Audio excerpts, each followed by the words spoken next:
Omido for the beat. Hangtod karon di nato malikayan, matumtuman mga gahapong atong naagian, mga kalisod ug kalami nga atong nabatian, mga kaagi nga nangagi nga di na mabalikan.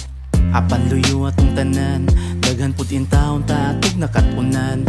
Klase-klaseng pagsulay atong nalampasan, nga gikaya nato nga wala tay gisaligan. Maong karon kadali sa panahon, busy na ato na nay obligasyon. Halos di na makahigayon ang atong mga sauna, di na pareha karon.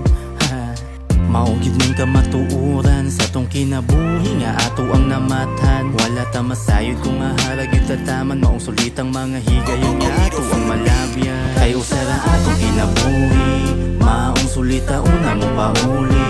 Puput di hayo buhi, kay kausara ta mabuhi.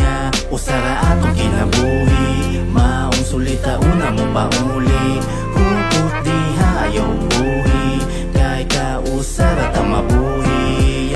Maong sulito nato ning higayong mulabay sa atong kinabuhi. Lahi-lahi man mo sabay nga pagsulay o kira nalamas man na sa kinabuhi. Maunay mo dalaglami sa tong pait nga masinati.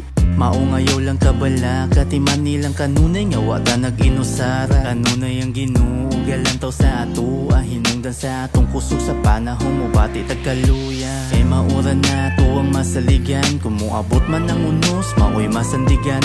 Kadaganan kaduulan ug atong kasumbungan, nga kung tamakan kantsawan o talikdan sa kadaghanan. Maong dako tagpasalamat nga aduna tay Ginuong nahimamat sa atong kinabuhi, iyahat ang gidawat. Maong ikaw igsunay kalimot pasalamat. Kay usara atong kinabuhi, maong sulita una mo pauli.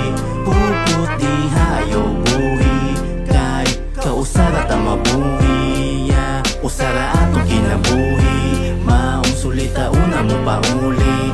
Puput di hayo buhi, kay kausara ta mabuhi. Kay usara atong kinabuhi, maong sulita una mo pauli.